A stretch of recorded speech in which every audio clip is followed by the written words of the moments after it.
আপোনালোকক ধন্যবাদ দিছোঁ পোনপ্ৰথমে আমাৰ এনেকুৱা ধৰণৰ অঞ্চললৈ আহি আপোনালোকে যি উৎসাহখিনি আমাক জগাইছে আৰু লগতে আমাৰ ইয়াৰ স্থানীয় ৰাইজৰ সহযোগত যেনেদৰে আমি অনুষ্ঠানবিলাক অনুষ্ঠিত কৰিব পাৰিছোঁ।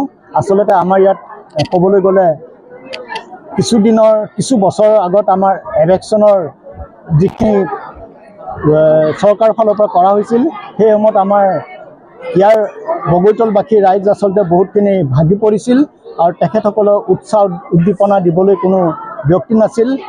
ইয়াত কিছুমান যুৱকসকল আৰু কিছুমান বিশেষ ব্যক্তিসকলৰ দ্বাৰা আমাৰ ব্যক্তিসকল উৎসাহিত হৈছিল আৰু তেনেদৰে আমি আজি এই বিহুখনি পাতি আমি তেনেদৰে সমিলমিলেৰে যাতে আমি অনুষ্ঠান এভাগ চলাই লৈ যাব পাৰোঁ, ঐক্য সংহতিখিনি যাতে আমি ৰাখিব পাৰোঁ আৰু আমাৰ বাপতিসাহোন জাতীয় উৎসৱটো আমি যাতে পালন কৰিব পাৰোঁ। আমাৰ বহাগ হৈছে আমাৰ জাতীয় উৎসৱ, জাতীয় আৱেগ, জাতীয় দায়িত্ব। গতিকে আমি এইখিনি কৰিবলৈ কাৰণে আজি আমি অনুষ্ঠিত কৰিছোঁ আৰু আপোনালোকক পুনৰবাৰ আমি ধন্যবাদ দিয়া যে আমি এই বক্তব্য সামৰণি দিছোঁ। Thank U.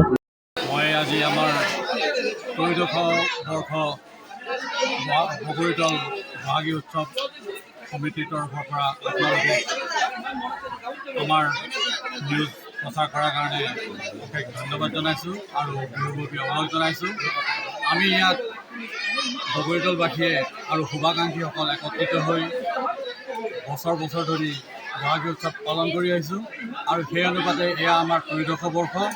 ইয়াত আমি বিভিন্ন ল'ৰা ছোৱালী, মহিলা, পুৰুষ আটাইয়ে একত্ৰিত হৈ শুভাকাংক্ষীসকল একত্ৰিত হৈ আমি আমাৰ জাতীয় পৰম্পৰা বহাগ উৎসৱ পালন কৰোঁ। এয়া আমাৰ বাপতিসাহোন।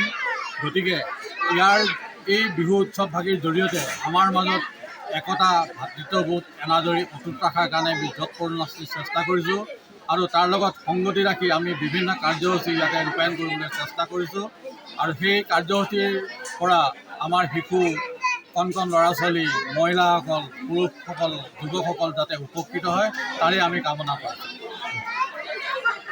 যিকোনো খবৰৰ বাবে যোগাযোগ কৰক 7099017330 লগতে 7099017110 নম্বৰত।